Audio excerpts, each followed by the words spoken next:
Hello, everyone. My name's Stan Andruski. As you see, I've been thinking about what I was going to say for a year now. They gave me, asked to speak a few times. First and foremost, I wanted to start off by letting you guys know that I probably will get a little passionate and that I'm not yelling at you. I'm yelling with you, so don't be nervous. So the jokes are going to keep coming. What's really crazy that I noticed was that every single time, we've been members since 2020, my wife and Megan and I, and every time we come, this morning I'm sitting here and I have an idea for, a few days ago when they told me what I wanted to name and what I was going to talk about, because it's supposed to be our story and about us. And I was like, what am I going to name this whole thing? What do I feel? And I prayed about it, and I came up with, let me go back. Slate, you already had me on there. I'll go back. All right, I came up with Believe. Now, here's the crazy thing about Believe. Who saw Carlos this morning at the end? He had Believe on there at the end. And I had made this up, honestly, last Sunday on the way to church. I'm going to tell you a lot of crazy things that happened in my life. I'm going to tell you my story from a young guy and try to wrap it up and put it all back together. I could probably write several books, as I've been told by my wife and everybody who's ever met me, about the craziness. But my main goal is not to talk about me. My main goal is going to be to try to link it together and tell you that while my wife and I and my family and Shop Fix has been amazing, the biggest blessing that I could ever even imagine, that we didn't just make this life and everything was great while we were making it. Life happened. So I titled it Believe because how many in here believe that what you're coming here for is going to come to fruition? Okay? How many here believe that Shop Fix and your coaches and your best friends in your life, and if you don't realize it yet, the people in your tribe are going to turn into your best friends, like they did ours? Okay. So, the reason that is because you start gaining more and more wealth. So I'm going to start here by talking a little bit about living in poverty. I was born in 1976 in South Boston, Massachusetts. And I was born into a family with an alcoholic father, an alcoholic grandfather, a father who was a womanizer and an abuser. He had a very bad life as a kid, and he passed that on to me. It's called a generational curse, and he gave it to me. And he gave it to my other siblings, who are still struggling with very basic day-to-day living from what we've been through. But living in poverty was part of it. Living with alcohol abuse was part of it. And here's what I want to tell everybody. When I say living in poverty, I mean, like, my dad left my mother after he had abused everyone, got into a police chase with the '69 Chevy 2 Nova in Massachusetts, outran the police, all of them, and ended up stopping in Connecticut with two other women that he had with him, who also one of them had children with him. We didn't know any of this. And they stopped, and they just pointed to a map, and it took us to Richmond, Virginia. That's where it took them. My mother was then left with 4 kids in Southie, and she started getting jobs. She was going for nursing at the time. It didn't work out. So what did she do? She went and started trying to get other jobs. She got laid off from a couple jobs. She did canvas bags, like sewing. It was pretty rough on us. So it ended up to where we ended up getting to a point where we started getting hungry. And so she decided that to swallow her pride and that she was going to go on welfare. So we were hungry all the time, but the big days were when we were able to walk down and get the welfare cheese, which is still the best cheddar cheese they make. It's a big box. Have you ever been there? Growing up in Southie was also very, very crazy because Southie was a place that was an Irish, very racist town. It was crazy racist. It was 82 that we moved there. And I remember they were still actually desegregating. They were sending us over to Roxbury. They were sending the Roxbury black kids over to Southie. And the first week they did that, all the kids threw rocks and busted the windows on the bus. Scared the crap out. It was all over the news. So then we went over to Roxbury. And you know, our bus driver, Mr. Green, reminded me of Denzel, actually. Same type of guy. Great guy, ate a banana every single day, had a crossword puzzle. He just pulled down to an alleyway over in Roxbury and decided he was going to get off the bus. And we didn't know what was going on. My brother was beside me, thank God. And so we just heard a bunch of ruckus. And we looked up, and I guess must have been 6. And I looked up, and there was a grown man sitting there with a rock in his hand, and they were hitting on the sides of the bus. And I just remember seeing this rock come at me. And I remember my brother saying, get down, get down. And it just hit my mouth, and my mouth just kind of exploded with heat. It was hot. I remember him covering me up. And the guy had another rock, and he just dropped it when he saw what happened to me and just got off the bus. There was a bunch of gangs, and they were going to retaliate for what happened yesterday in Southie. One of the people that were on that bus was Andre Norman. I believe that's he spoke a year or so ago here, 2 years ago. Might have been a flagpole. He was the other guy on the bus, on the other buses, who I couldn't believe it, the link. But here's what happened. Frank covered me up, my brother. They broke his ribs, they beat him. 2 people died on that bus. I'll never forget Miss Rhonda. She came down with curls in her hair, big curlers, and she started naming these kids that were in there beating us on the bus and telling them she's going to tell the parents, she's going to call the police. They didn't care. So she started pulling us off the bus and taking us over to her apartment and just shoving us in this doorway. This doorway was like, to me, I was a kid, so it looked like it was probably 12 feet wide and like frosted glass.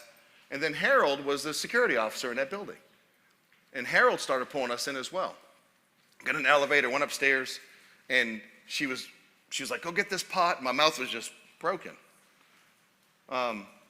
And so I took this pot of spaghetti, I threw it on the ground, and like started filling up with water. I just felt this blood, and she kept just nurturing and making sure I was okay.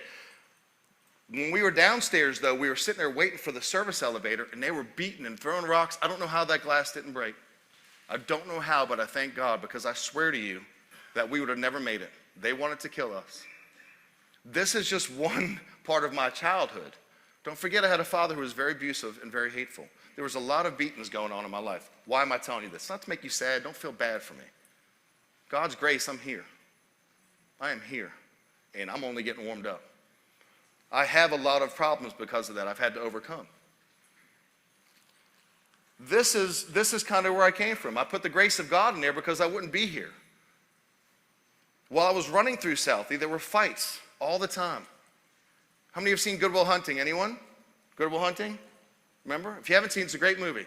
Not just because it's showing what happened to us when we moved to Boston the first week. My brother got up there and he was fighting a boxer. We all grew up fighting. Fighting a boxer in the park. This crazy thing, the park that they fight in Good Will Hunting is the park we grew up on. It shows my house. I'll show it to you in a minute where we grew up in Southie. It was crazy. Matt Damon and Ben Affleck owe me some money. But they were fighting, and he's sitting there fighting with the boxer. The fences are lined. It's like something you see in a movie. And my other brother was pretty much a badass in Southie. And he came up there, and my brother was getting beat. And he came in there, he said, if you don't beat him, I'm going to beat you. He walked in, had a gun on him, illegal, showed his gun, everybody backed up. And he said, if you don't beat him, I'm going to beat you. So Frank started street fighting, took his head, beat him up, won. Big deal. That was our entrance to Southie. Welcome home. So this is just a couple of events that started happening. And what ended up happening was my father told us a lie that he had gotten clean when he moved to Richmond and that he was living by himself. And here we were in the projects, hungry every day. Frosted Flakes were Frosty Fruities or whatever they were, and there was no milk a lot of times, so what did? We added water, sugar, whatever. We were hungry. And I used to look up from Southie at the buildings. If you've ever been to Boston, it's a beautiful city. You have this John Hancock building, beautiful blue glass. You have a Prudential building. You have a weather vane. Craziest thing is, from my street on Southie, I could look up and see the main buildings of the city every day. And I remember being hungry and looking up and saying, one day, I'm going to be like that guy. My kids, I'm not going to be hungry anymore. I'm going to either be in that building or I'm going to be something like that. One day. And so I ran from this, and we came up to Richmond. My father obviously had lied. He was still drinking, had a woman living in the house. My mother, my sister, my two brothers came down. And what happened next was just that he drank and got violent, started beating on us. My mom left, my sister left, went back to Boston. And there we were, dealing with him, drinking and raging. Months on end, he didn't remember anything. I remember going to sleep one night and waking up, and I heard some noises overnight, and he had taken a gun and shot right above the wall where I was sleeping, all the way across it. And I woke up, and I was very good with a gun. I knew how to use a weapon. He taught me, but I couldn't believe that I was still alive. And it brought me back to when I was in Southie, because I would be with friends, and everybody was doing drugs or dying or doing stupid stuff. And I kept hearing like this voice saying, don't do it. Stop. My best friend Justine, we were running down the street one day, and I just stopped. She kept going across the street and got hit by a car, sailed across the sky into the windshield, like through his windshield, broke both her legs, but I heard the voice, and she didn't. I kept hearing this voice. I didn't know what it was. And as I got older, I learned it was discernment through God. What it is he's telling you, like the people in my tribe know, this is really weird. But when I talk to you a lot of times, I can tell what's going on and tell you what you need to hear. It's not me. If you don't believe in God, that's fine. I'm telling you it's not me. I can't possibly know the things I know myself. And so when I look back to going to Richmond, and what happened from there on out was that they all left. We had a couple of terrible events. My aunt committed suicide. My dad went off the deep end even more. That was his sister. And my grandfather decided that he didn't want to live anymore either. He had my dad and Dolores, my aunt. He decided that he was going to have enough. And my dad was like, go stay with Grandpa and help him out. I was, I think, 12. He's sitting there sobbing, lost his daughter, didn't want to live. So finally, my mom had met another man, which is my stepdad, and they took us in. I met my mom. My dad went crazy one night. I tried to get away, went to Aunt Sarah's bathroom. He found me in the woman's room, took me out, took me home, and had a really good time with beating me up. Here's the crazy thing. I'm looking back thinking of these memories, and they don't haunt me every day like they used to. They don't bother me like they used to. I'm not who I was. And I talk about this voice, and I talk about the grace of God, because there's no way, if I didn't have that voice, I would be here today. There's no way I'd have what I have. And I'm going to get into where I went from here. But it's just crazy looking up here on stage and seeing my friends. None of you guys make me nervous. I thought I'd be nervous up here. You're my people. If I'm nervous here, what the hell am I doing? So this is great, because I thought I'd be nervous. I'm not. So let me go into this. So here's what happened. My brothers and my dad did love race cars. My dad did have some good points in his life. Thank God, I'm just going to tell you, the last 15 years he got sober. And he tried his best to be a father. And he did a damn good job of it.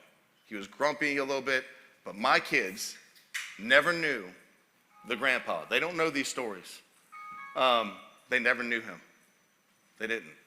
Here's the crazy thing going back, though. One more thing before I get to this.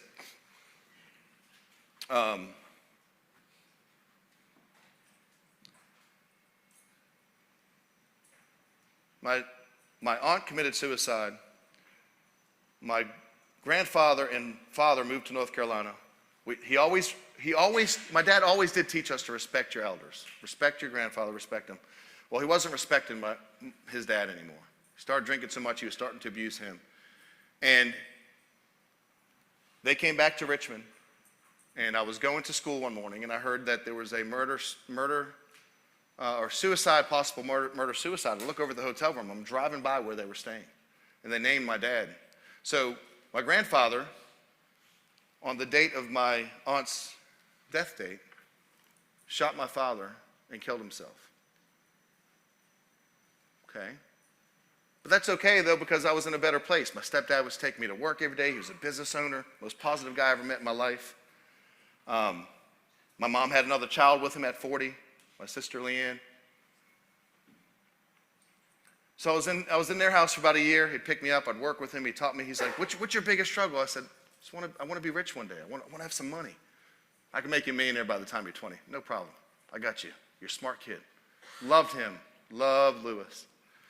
Well, one day I was supposed to go to work with him, and I woke up, and he was shaving like he normally does, and he went off and went to work without me. I'm like, what the?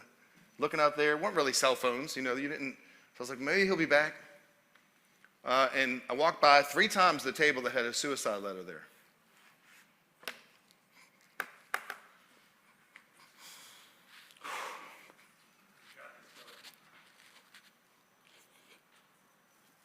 Maybe if I just looked.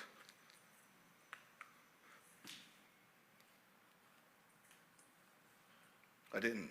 But my mom saw the letter and started crying, and he had hung himself off one of his digger trucks where he worked. It was tough. I was 15. From that point on, I'd always try to take care of my mom. I didn't know how. I always tried to take care of my family. I didn't know how. I learned very quickly.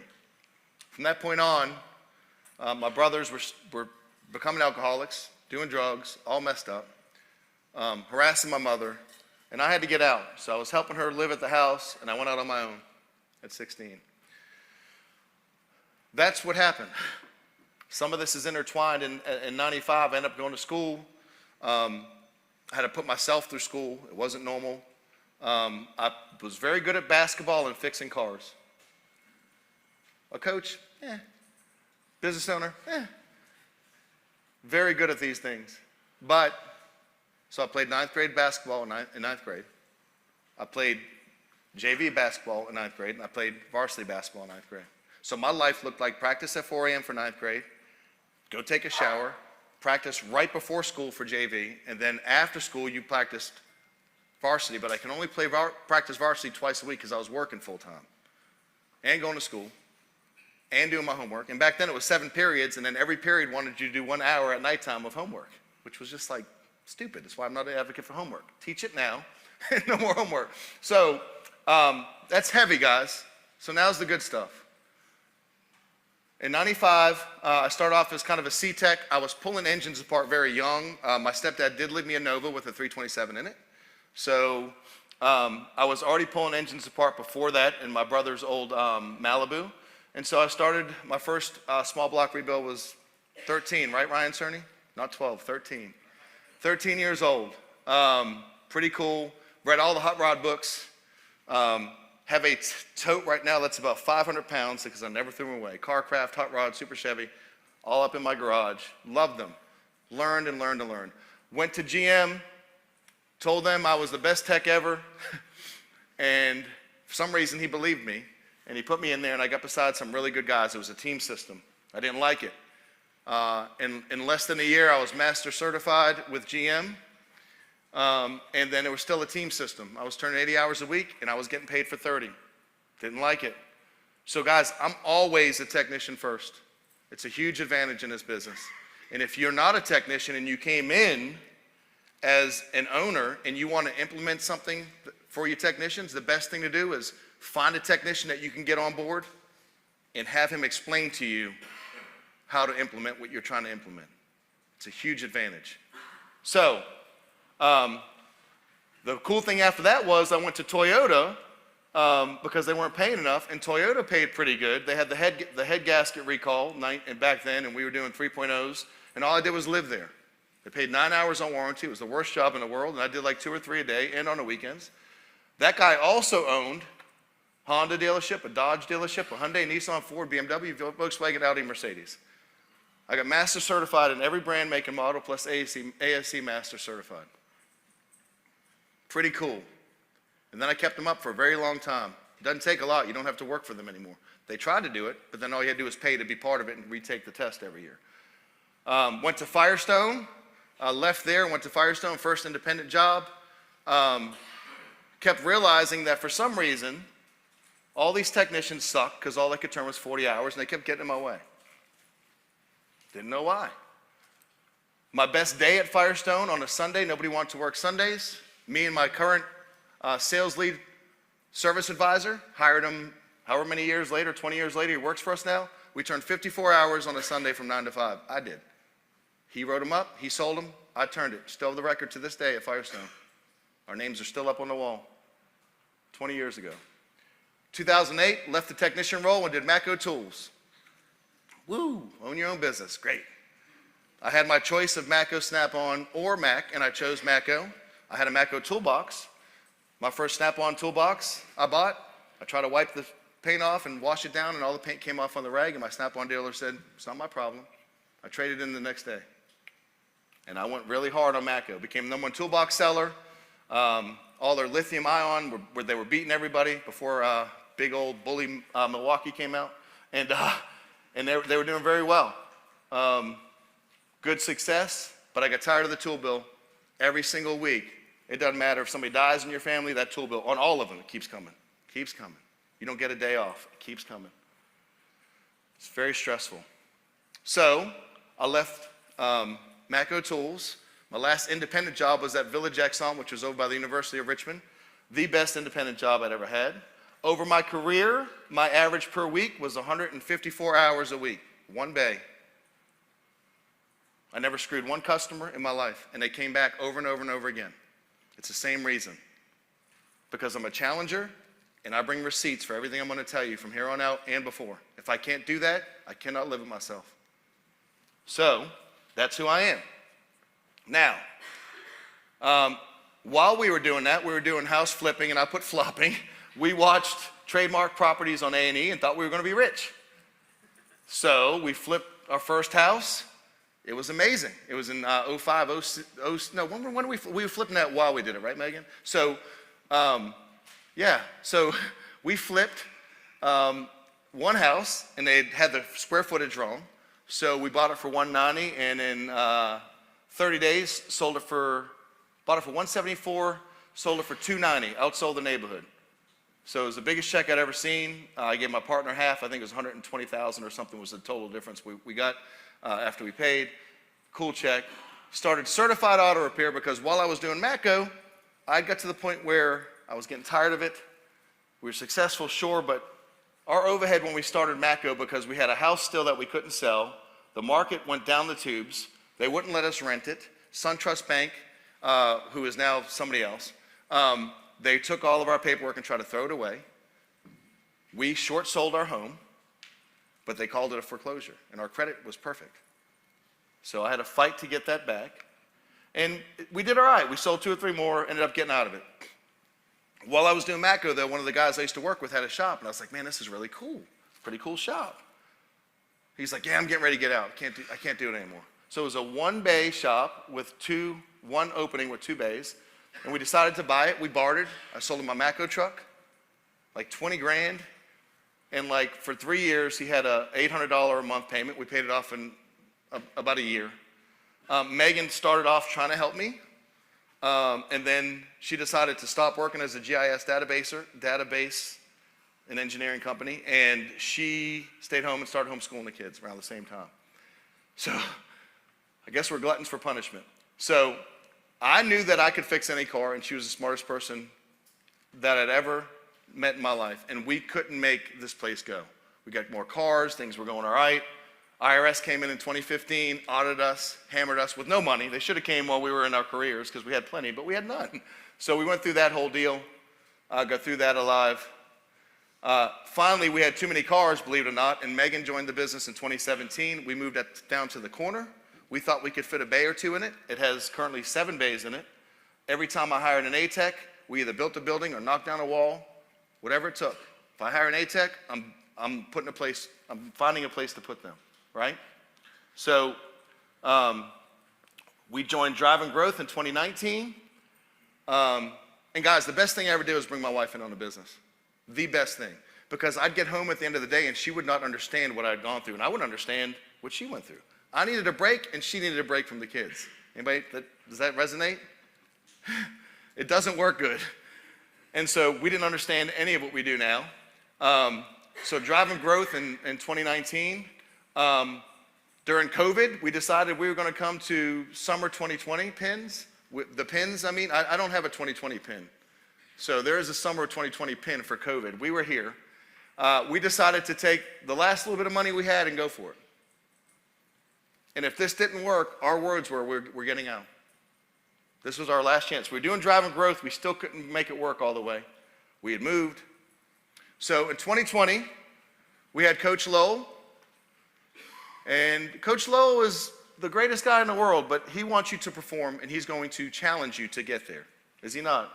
Tiffy Bobby. And he's one of the best people that I've ever met, and one of the best things that ever happened to us. Because not only did he help us grow, he challenged us to learn how to do it. He did. We went in there, we put our head down. Aaron says, one thing, just one thing. Not for me and Megan, we're going back and implementing everything. And it's cool because your staff is not ready, but you are. And so that's why when people are like, I'm going to go back and fire this one and fire that one, you're doing that, plus you're implementing 20 different things, and you're going to lose your whole team. You got to be careful. So here's what ended up happening for us, guys. In 2020, we finished the year at 550. And I remember our best month that July finished at $52,000 for the month. And we had 71 cars. Coach Lowell said, you think that it's going to break? We think it's going to break. The vaccinations, whether they work or not, are probably going to help people, is what I was thinking. So he said, look, you need a marketing plan. Your AdWords is broken. I looked up your website, doesn't even exist. So we started doing all of that. Well, then we put our heads down even more. We were frustrated. First 4 or 5 months, God, we're doing everything. Nothing's happening. First 100K month came in 2021 in March. We were so excited, 106,000. Well, we put our heads down even more, and we doubled it in 2022. We had, most of this time, 4.5 to 5 techs. 2023, we did 2.85 million. We bought store 2, which is Arts Automotive. We started to buy Arts Automotive back in May, and we didn't get it to close with the SBA until February, May of 23. So, pretty cool. Store 2, Arts comes in there. Arts was doing $600,000 a year. And we are going to turn that store into a $2 million store this year. We started off with 3 techs and 1 advisor. We went very thin. And the reason we did that is because the techs we chose, one, if he stayed with us, would have made $250,000 this year. But he's turned 110 hours a week. We knew we needed that. All of our techs were highly efficient. We actually got to, because of the delay, we got to bring them to store 1 and train them on all the systems. So when we went to store 2, we walked in with a box of highlighters and like Windex the weekend before. No appointments, nothing on the books, switched everything over. Techmetric, day 1, ready to go. Our best month this year so far, I think, was 180 with the 3 techs and advisor. So 2024 between both shops, tracking 5.5 million. We started at 555. Our first few months at ShopFix, our year was 550, excuse me. I want you to look at that. 2020, we started ShopFix. Pretty good growth.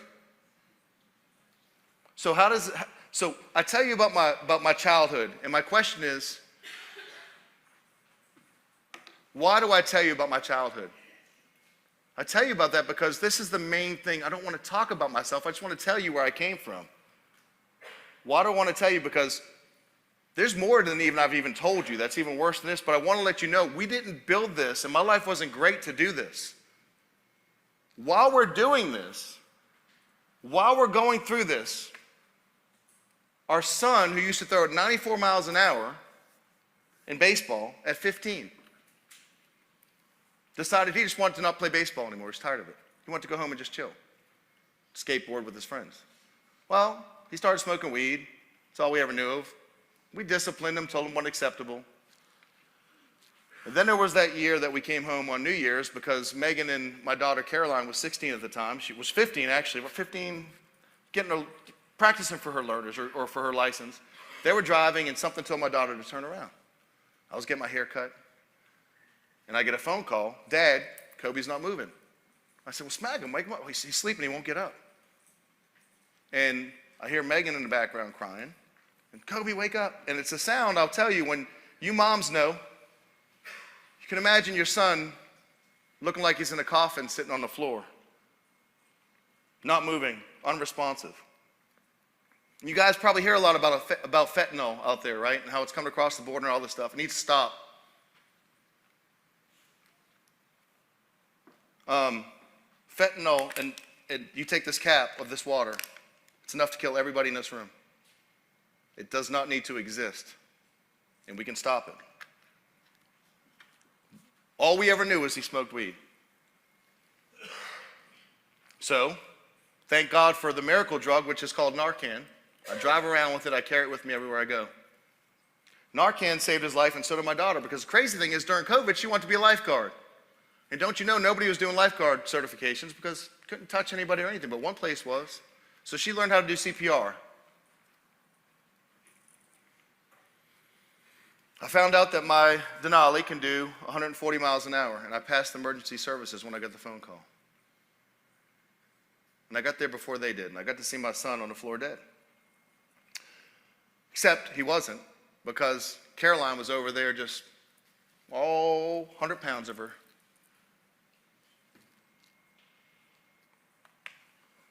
Here's the crazy thing about this. It's just one more thing that we had to overcome. By the way, that happened 3 more times in our home. All 3 times he was gone. This is just crazy. And the chance of surviving more than a year after you overdose on fentanyl is less than 2%. That means almost all types of cancer have a higher survival rate. Think about that. Well, he started stopping. We spent all the money. Our church was supportive, shop fix people. Everybody was like, whatever you need, we got your back. That's why this is my family. That's why my church is our family. We just did it all. We did everything. But here's the one thing we did. We let go. And we handed it over. Because what I'm going to tell you is the reason I get here and the reason I'm able to do this is because of several things. The reason we've been able to have this success, I live my life different. My number one thing that I do in life, does everybody have an order in your life when you get lost, when you get screwed up, when you get depressed? My order is this: God is my first order. It means I wake up in the morning, I do 5 minutes of the Bible, 5 minutes of praying, and I do about 15 or 20 minutes in the shower where I sing the best. Motivational songs, Christian songs. Put God first. My wife of 22 years, Megan, she's second in my life. My third is my kids, and my fourth is my job, whatever it might be. Why? Because if I fall back on something, my wife and I argue, and I can't fall back on my kids, don't you dare put your kids first. And if you do, and things are screwed up, your order has to be that. It's got to be that. When you get lost, that's your order. It's biblical. That's our owner's manual. If you're not a Christian, don't believe me. It's the universe's manual too. God first, spouse second, kids third, then your job. So when you get screwed up and a job takes all your time, you just correct it and simply say no more. Do you know what it's like when you have a bad day and you pick this thing up? There's also an enemy that wants me to be scared. But you know what I do with that enemy? Every week that I coach on purpose, my desk in my office, do you know where my office is? Right where I sit is where my son overdosed. He's clean right now, against all odds. Telling us things we never thought that he heard. Teaching people things. Came in the other day, said, Dad, everybody's calling me. I'm so stressful, I can't handle it. Like, they're asking me questions. I said, good for you. What do you mean? It's not good for me. I said, yeah, it is. It's your growth. It's your growth. If you're struggling, do you think that that's bad for you? I used to. If you don't struggle, how are you going to grow? Think about this for a second. Who here thinks that you need to work on your strengths to get better? Be honest. Okay? But what's really more important? Do I need to work on this when I'm already good at it? I can sharpen it. If you suck at numbers, what do you got to get good at? Numbers. And it hurts and it sucks. And it makes your head hurt like the last exercise we did. The capacity. Thanks, Ryan Hillebrand. The capacity chart. We were like, oh, the best tribe in the world losing their stuff. It's growth. It's growth. And here's the problem. Your technicians, your employees do the same thing we do. What do? One more oil change with no hours. I'm going to lose my shit. Crying. Wait a minute, son. Hey, who gave you permission to act like you're 8 years old? Who? But don't we all do it, men? Men especially. Who dies of cardiovascular issues more, women or men? Because we're the worst of it. Women are just like, you're dumb. One more thing, we're going to lose our stuff. Well, what does it do? One more person calls, one more bill collector, one more bad week. What do we do when we do that?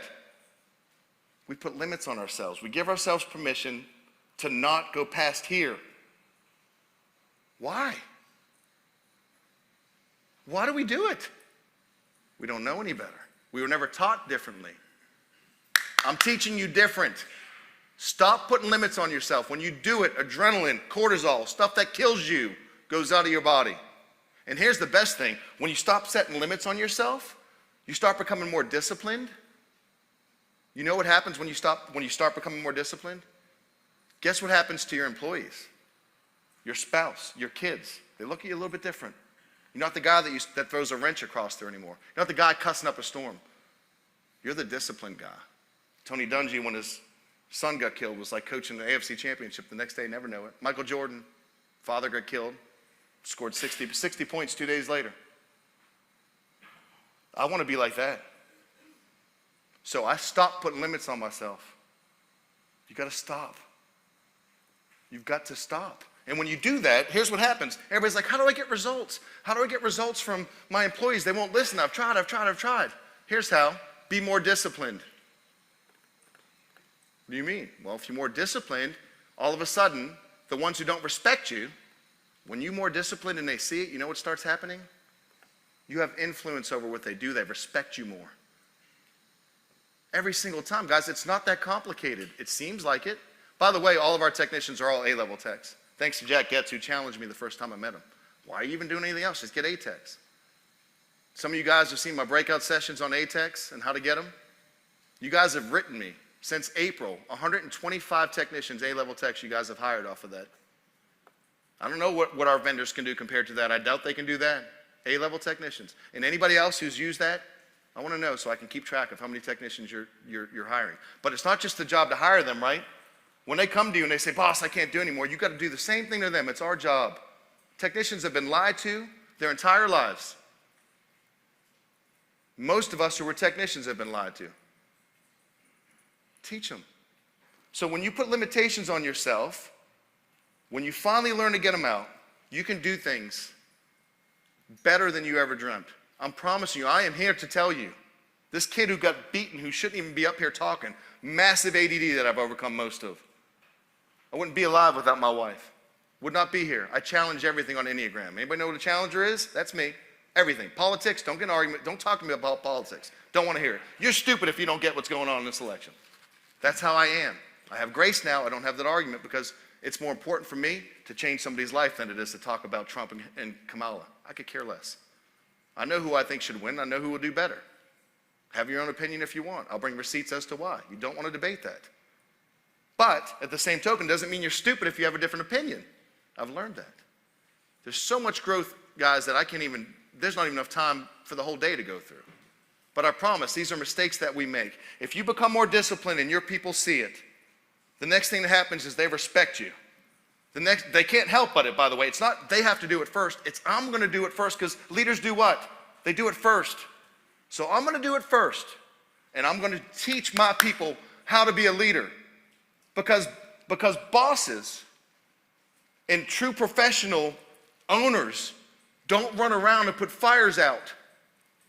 They wait and they learn how to have their people put the fires out. Because if you're an owner and you think it's just cool to go to work every day and sit there and wait for a fire and go put it out, there'll be 10 more before you can put that one out. You have to delegate and teach them. Your job is to put the village fire out. But you have to learn some of these basics. Discipline, back to that, leads to respect. Once they respect you, you now have influence. in their lives. When you have influence, they will change their behavior to be more like you.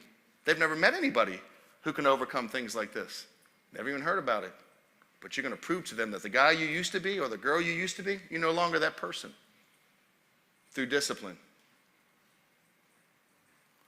Once they change their behavior, you get the results you want. It's not trigonometry, it's not calculus, guys. It works every single time. My manager, who was my Robbie Althizer, he teaches Tech Fix and is an amazing leader now. He came in as a technician and then hadn't left, came in as a technician, became a service advisor after a guy who'd been doing it for 35 years thought he was going to save our shop and wouldn't follow our systems.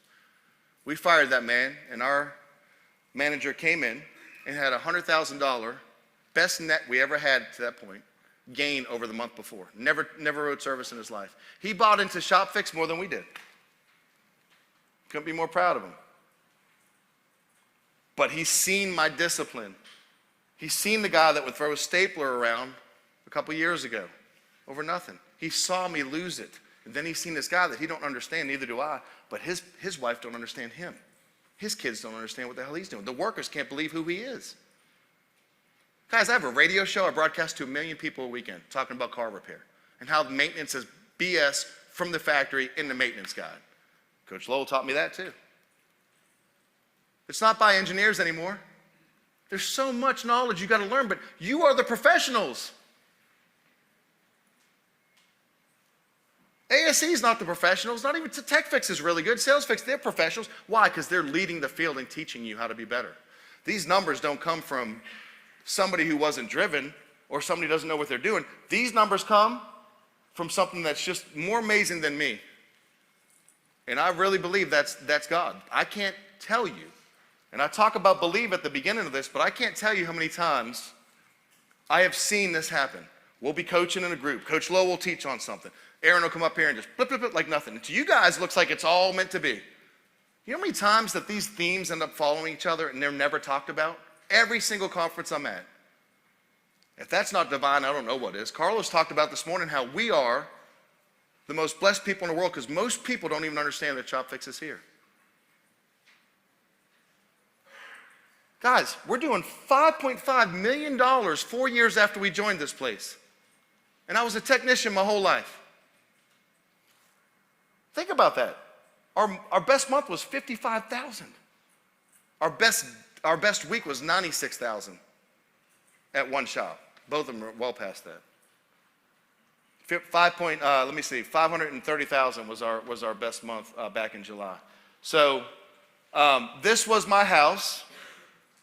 This is 181 West 5th Street. I assure you, Boston has a lot. This isn't even that great, but what it was and what it is, this house was $52,000 back when we lived in it. We lived in a top section. It went way back. My brother used to jump the roofs up here, just crazy stuff. And then the park I told you about is right here. That's where I made my first basketball shot. I fell out of the tree over here in '82, right on my back. Probably why I have back problems. Then I put this fire hydrant. I'm going to do some real fun. I only have a few more minutes. This here was where we used to open it. My brother actually ended up getting arrested because he would open it for the kids. They put a lock on it. And it would just like people were driving on the road. So this was my view, sort of, best I have of it. That's the John Hancock. This is the weather vane. It will change colors. So I looked up at that and I said, you know, one day I'm going to be there. I took my kids back there a few weeks ago, and I left there a poor kid. This is where I came back to Richmond. We lived in the attic. That's me and my brother Frank. This was actually in the attic. And this is us in the Prudential last month. And not only do I understand what it takes to make the kind of money to go eat dinner up in these places, I understand what these people do to build it.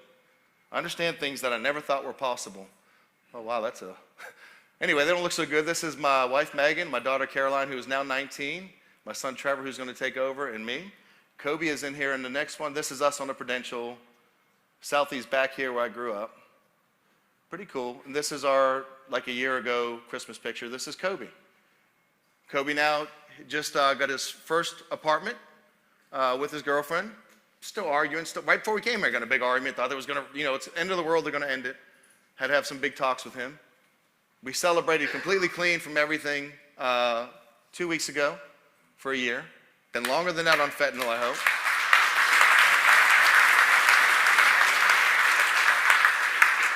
Guys, I'm out of time. This was our first shop. I'm going to go through this. This was us in here. She was in there with me for a little bit. This is our second shop when we bought it. This was the inside of it. This is when we first started our little upgrade. We did not go in and take over every store. We go back and fix them when we get money. This is it now. And this is the front now. This is our second shop right now as well. This is ours. So I think that's all I have on here. Yeah, that'll be it. So in closing, really quick, guys, please don't give up. I only got into a quarter of what I wanted to get into because I had so much I wanted to say. Don't give up. Get your order right. And believe.